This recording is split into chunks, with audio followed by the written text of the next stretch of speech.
Hai semuanya, apa kabar? Kali ini aku mau buat kue lapis Bogor. Dari kemarin aku pengen banget makan kue lapis Bogor karena ada stok bahan kue di rumah, jadi yuk langsung saja dibuat. Tapi kali ini aku pakainya 2 resep karena mau lihat perbedaannya. Nanti di akhir video akan aku kasih tahu yang mana lebih enak. Jadi tonton video ini sampai selesai. Untuk resep yang pertama yang full keju, tepungnya 90 gram, setengah sendok teh baking powder, terus diayak agar tepungnya tidak menggerindil. Aduk-aduk sampai tercampur rata. Pecahkan 4 butir telur, kalau bisa cari telurnya yang agak besar. Terus telurnya itu masih fresh, masih segar, dan juga jangan telur yang baru keluar dari kulkas. Kalaupun telurnya baru keluar dari kulkas, didiamkan dulu sampai telurnya suhu ruang baru bisa digunakan. 1 sendok teh SP, bisa pakai Ovalet atau TBM, pilih salah satu. 150 gram gula pasir, mix up dengan kecepatan paling besar sampai mengembang putih dan kental. Nah, ini adonan telurnya sudah mengembang. Ciri-cirinya adonan sudah putih kental, terus meninggalkan jejak mixer. Kalau sudah, masukkan 2 saset susu kental manis. Kalau di sana tidak ada takaran sasetnya, kira-kira 2 saset itu 70 gram. Karena 1 sasetnya itu 37 gram, yang takaran 37 gram. Selanjutnya masukkan santan kara yang sasetan, yang paling kecil 65 ml ya takarannya itu, atau teman-teman maunya santan murni yang diparut sendiri itu juga boleh, kalau bisa yang agak kental. Mixer dengan kecepatan paling kecil, jangan terlalu lama, sebentar saja. Selanjutnya masukkan tepung terigu plus baking powder yang sudah diayak tadi, masukkan semuanya. Untuk tepungnya aku pakai protein sedang, mereknya segitiga biru. Setengah sendok teh vanili, mixer dengan kecepatan paling kecil, sebentar saja asal tercampur rata. Jangan terlalu lama, nanti hasil kue bisa bantet ya. Kalau mau ngaduk tepungnya ini pakai spatula juga boleh, pelan-pelan saja ngaduknya sampai tercampur rata. Selanjutnya adonan aku aduk pakai spatula pelan-pelan sampai tercampur rata.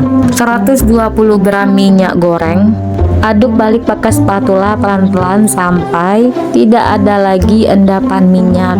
Nah, ini adonan sudah tercampur rata dan pastikan tidak ada lagi minyak yang mengendap di bawah. Selanjutnya adonan dibagi menjadi 2 bagian. Satu bagiannya masukkan dengan pasta talas. Ini aku pakainya 1 sendok teh atau secukupnya. Satu bagian lagi dikasih dengan warna kuning tua secukupnya ya, atau 15 tetes. Ngaduknya pelan-pelan saja, ini videonya aku percepat. Untuk loyangnya aku pakai ukuran 15 cm, sudah diolesi dengan margarin tipis-tipis, lalu aku alasi dengan kertas roti agar tidak lengket. Kalau tidak ada kertas roti, cukup dengan margarin, dioles dengan margarin dan ditaburi dengan tepung terigu. Lapisan pertama dikukus warna kuning dulu, jangan lupa dihentak-hentakkan.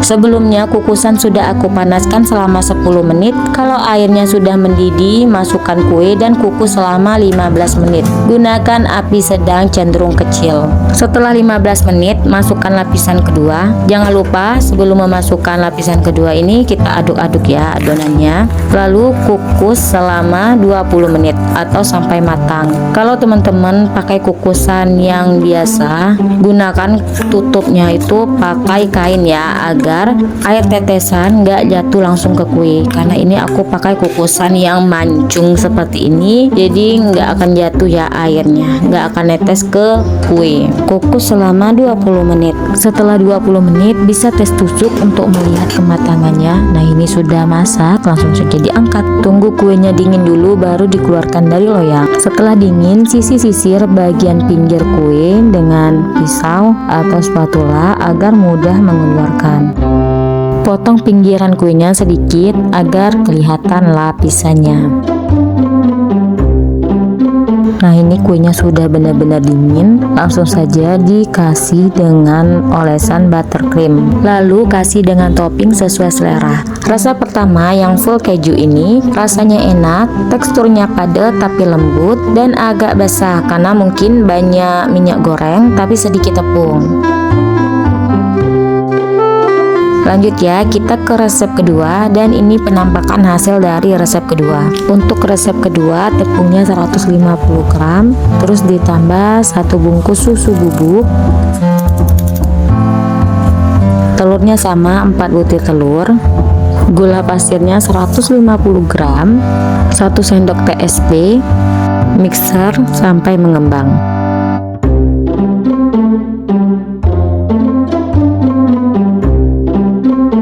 Satu bungkus vanili, 1 bungkus santan kara yang ukuran 65 ml.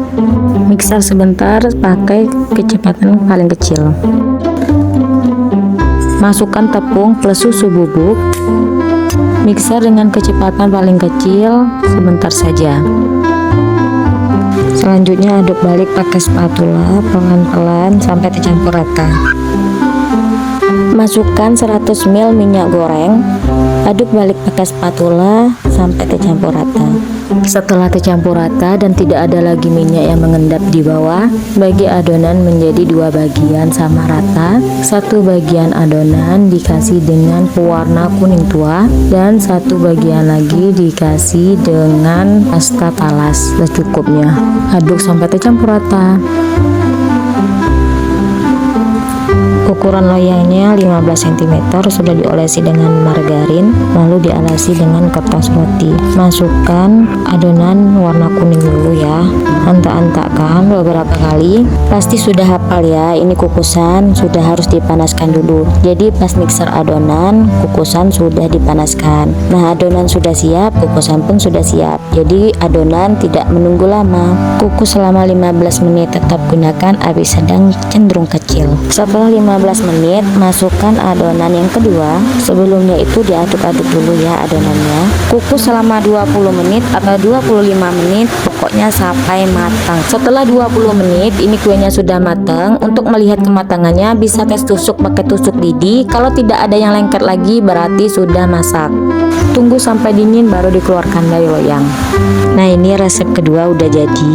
Kalau ditanya yang mana enak, kalau aku sih lebih enak itu resep yang kedua ini. Tapi sama-sama enak ya, tergantung selera masing-masing. Kalau resep yang pertama itu kuenya agak basah dan teksturnya padat. Nah, yang kedua ini teksturnya agak empuk-empuk gitu, kayak busa, tapi tidak terlalu basah seperti resep yang pertama, tapi tidak juga kering, jadi tidak seret di tenggorokan. Karena kan bahannya juga beda. Resep pertama pakai baking powder, pakai susu kental manis, tepungnya sedikit, minyak gorengnya lebih banyak. Kalau resep kedua kan tanpa baking powder, susunya pakai susu bubuk, tepungnya lebih banyak, minyak gorengnya sedikit. Kalau teman-teman suka yang agak basah, pilih yang resep pertama. Tapi kalau suka yang empuk-empuk, nggak terlalu basah, pilih resep kedua.